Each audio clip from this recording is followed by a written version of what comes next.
La visita del Nahual. Me llamo Esther.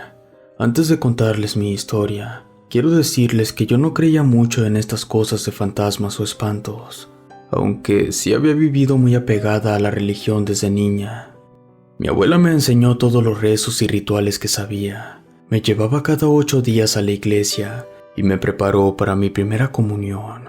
Yo me crié con ella y con mi mamá. Mi papá falleció cuando yo era muy chica, y entonces mi mamá se dedicó a trabajar para sacarnos adelante. Ella trabajaba como enfermera en el hospital regional. Casi nunca estaba en casa, por eso pasaba la mayor parte del tiempo con mi abuela. Al principio, todo esto de los rezos lo tomaba como un juego, pero al pasar de los años lo empecé a sentir como una carga. Habían muchas cosas que no me gustaban, pero al final las hacía porque me lo pedía mi abuela.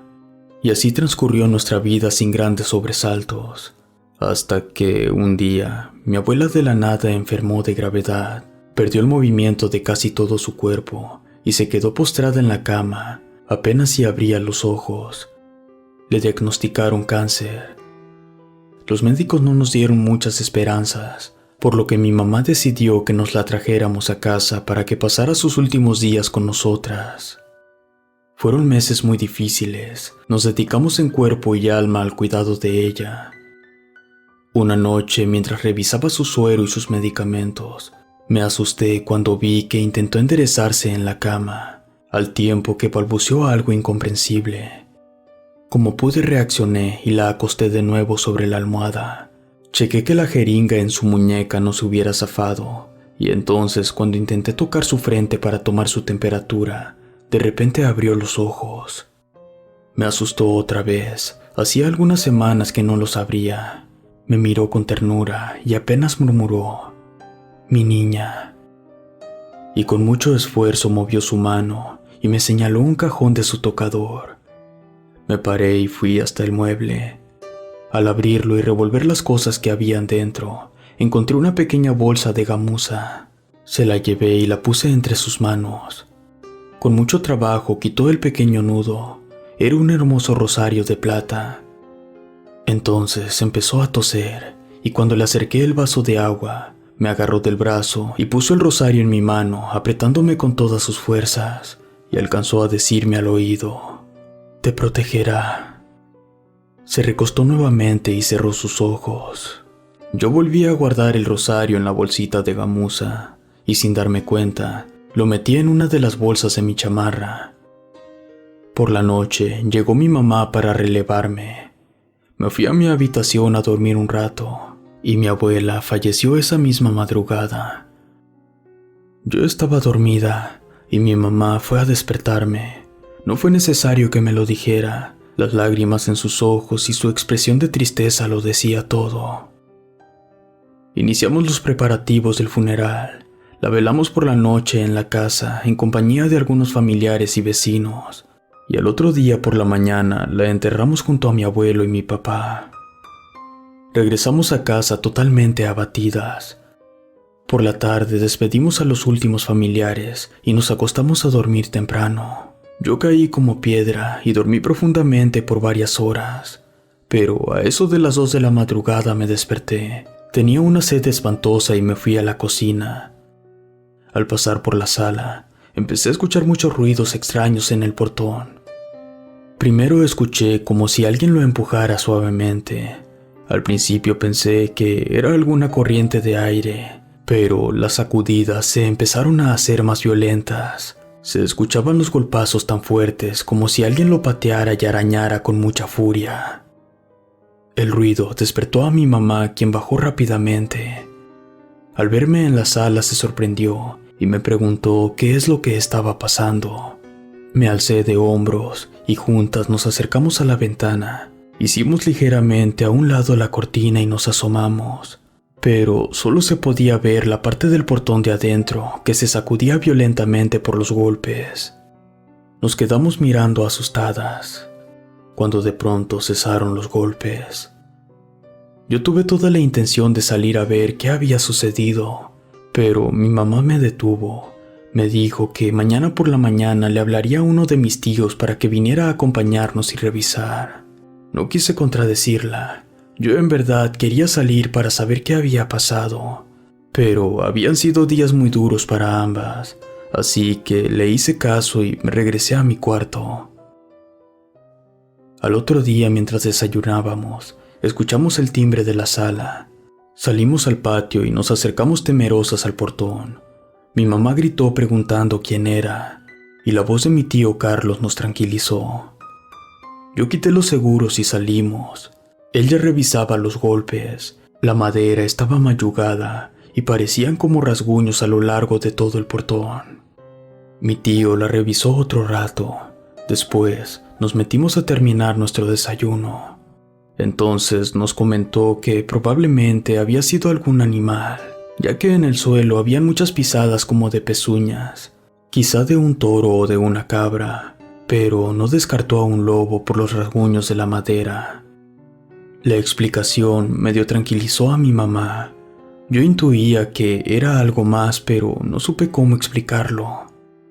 Después de aclararlo, se despidió de nosotras y se fue. Llegó la noche y nuevamente todo parecía normal, pero exactamente a la 1 de la mañana se empezó a escuchar nuevamente cómo golpeaban el portón, primero suave y después violentamente. Parecía que alguien o algo quería entrar a la casa. Mi mamá, toda espantada, marcó a la comandancia del pueblo, pero la línea sonó todo el tiempo ocupada. Entonces no tuvo más remedio que volver a marcarle a mi tío Carlos. Al colgar, escuchamos que las embestidas se hicieron más fuertes, y en algún momento pensé que no aguantaría la vieja madera del portón. Pero al cabo de unos minutos, todo volvió a quedar en silencio. Mi tío vivía hasta el otro extremo del pueblo. Llegó después de media hora con uno de mis primos. Le marcaron a mi mamá cuando ya estaban afuera. Entonces salimos.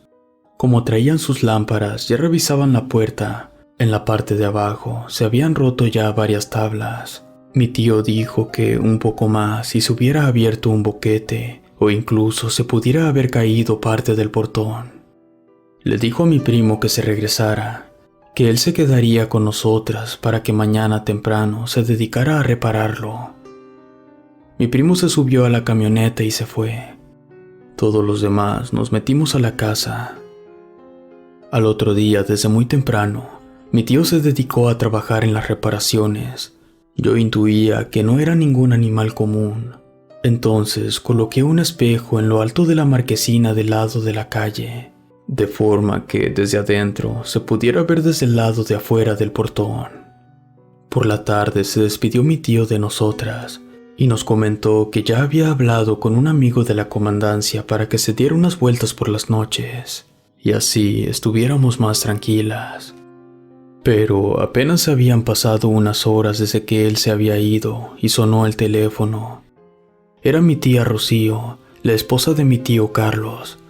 Nos dijo que él había sufrido un accidente y que estaba en el hospital regional.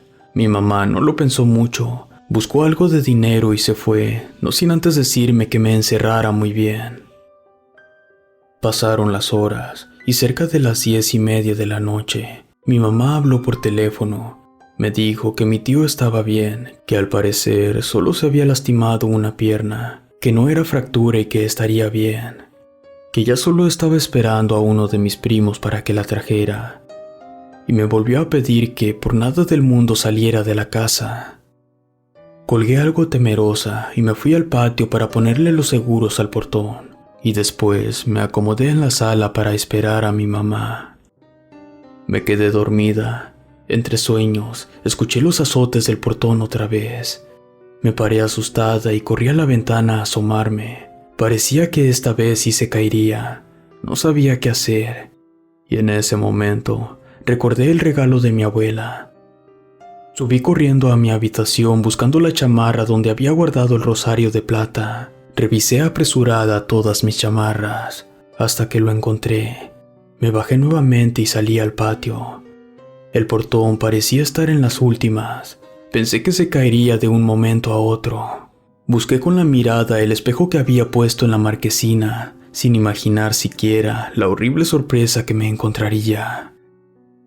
Era una criatura que parecía un lobo gigante que estaba parado sobre sus dos patas traseras, pero aquellas patas se parecían más a las de una cabra, y que en lugar de garras parecía tener pezuñas. Sus patas delanteras eran demasiado grandes para su cuerpo, parecían colgarse hasta el piso con unas garras muy largas como cuchillos, y de su hocico se asomaban unos gigantescos colmillos. Y de pronto sentí sus pequeños ojos sobre mí. Pensé que me desmayaría, las piernas se me doblaron y caí de rodillas. Agarré el rosario de plata entre mis manos, cerré los ojos y empecé a rezar en voz alta con toda la fe que podía, tratando de opacar los bufidos de aquella bestia terrorífica. Recé y le pedí a mi abuela que me protegiera. De pronto, el portón dejó de moverse. Escuché que un automóvil se acercaba. Me levanté y quité los seguros y abrí. Era mi mamá con mi primo. Al bajar de la camioneta, los dos se quedaron mirando aterrorizados lo que quedaba de aquel portón. Entramos por nuestras cosas personales y nos regresamos con mi primo a su casa. Al otro día, mi mamá solicitó un cambio en el hospital donde trabajaba y corrió con suerte. Le asignaron un lugar en la ciudad. Por la tarde, regresamos con una mudanza por nuestras cosas. Al salir, no pude evitar mirar de reojo el portón destrozado a punto de caerse. Fue la última vez que vi la casa. Mi mamá la vendió a los pocos meses, y desde entonces nunca más hemos vuelto a hablar de lo que pasó en aquellas noches. Y yo aún conservo el rosario de plata de mi abuela, que estoy segura que desde el más allá ella me protege. Relato escrito y adaptado por Luis Martínez.